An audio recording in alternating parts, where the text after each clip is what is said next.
What's going on, everyone? You're here with Will Mitchell, and today I got a very special guest on the channel, Mr. James Baker CPA. This guy has 15 years of experience in taxes in the US, and you might be thinking, why is this relevant to Belize, Will?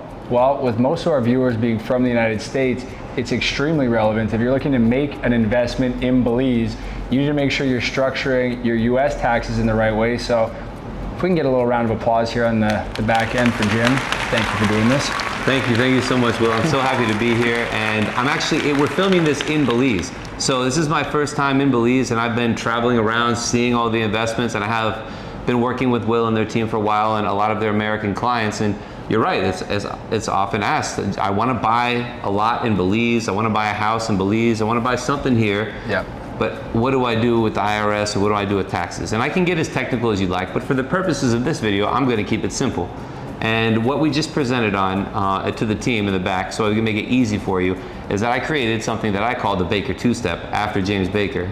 You can check out the structure itself at jamesbakercpa.com/Belize. I'm not here to necessarily plug my stuff. What I'm here to do is to show American investors and American real estate enthusiasts and people who maybe want to move here, even Canadian investors and people from other parts of the world, the Baker TwoStep method will work for you.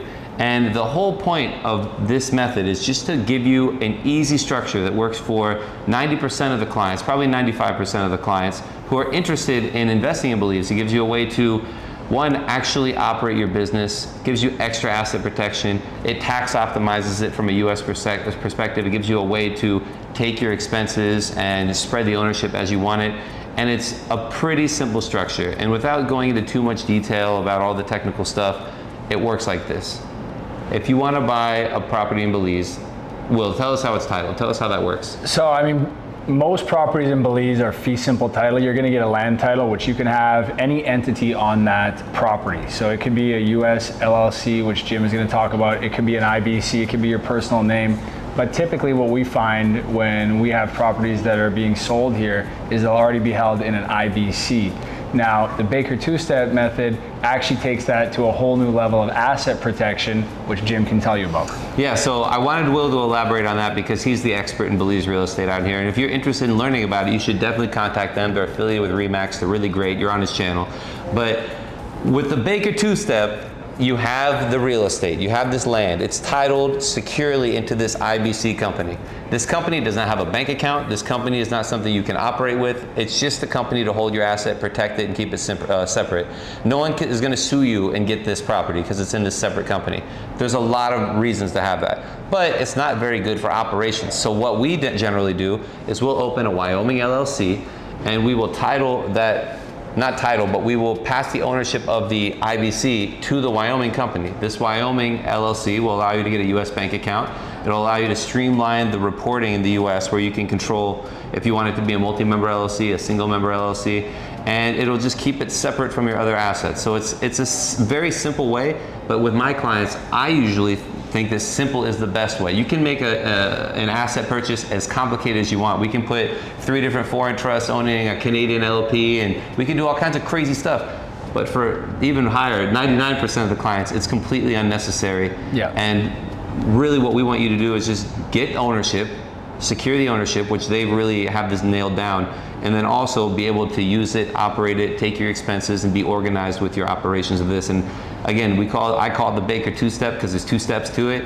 And you can see it at jamesbakercpa.com/Belize. Again, they might insert a graphic, I don't know, but yeah, we'll put the graphic in, yeah. And basically they can see it. So basically, guys, like I had mentioned, the property, it's fee simple title. Typically, a lot of the properties that RE/MAX sells will already be in a corporate entity called an IBC. And what James can help you do really is put that IBC in an LLC. So it might sound complicated. It's really quite simple. One question for you, why Wyoming? Well, Wyoming's great because it's an anonymous state. It's cheap to open up, it's cheap to set up, and it works for most people. There's no taxes to it, there's no corporate taxes. And if you're investing in real estate in your own state or in a state in the US, generally you'll want an LLC in the state where the real estate's located. But that's a completely different video. For this purposes, a Wyoming LLC is great. It's really location independent. If you're investing offshore, it's just one of the few jurisdictions where you can get an LLC and it's completely anonymous and it's secure ownership, and That's really enough. It's just, it's just good because there's no extra fees, there's no extra costs. Makes perfect sense. I got another question for you, James.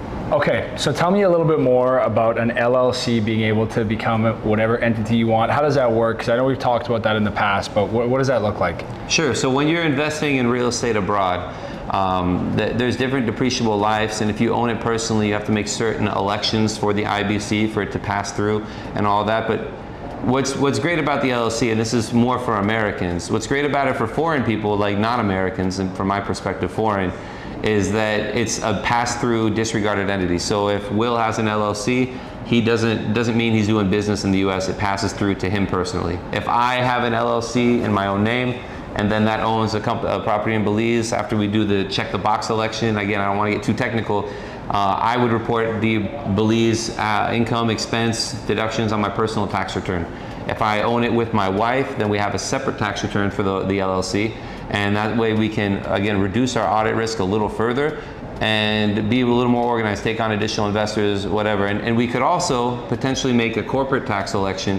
Let's say I make a lot of money every year and I have a number of properties and I want to segment that out to a different tax bracket. You can do that too, and you can make these elections at any time. You can make them any year. You can change this stuff. There's a lot of nuances, but to keep it big picture, it's the most flexible way to do it, to have an operating company dedicated to your LLC, to add new investors, to do whatever you want.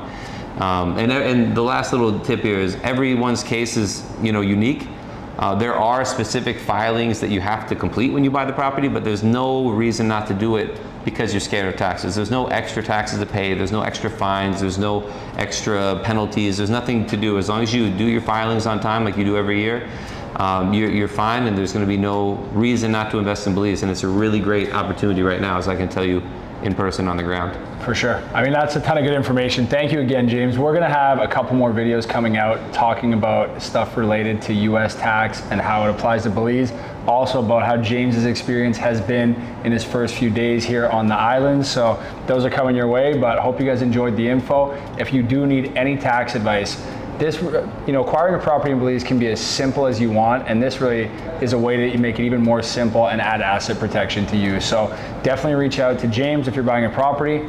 If you're working with our team, of course, we're naturally going to connect you to him. But thanks again, James, and we'll see you guys in the next video. Like, subscribe, follow. Yeah, don't forget to do that. That's the important stuff. Thank you so much. Thanks, Will.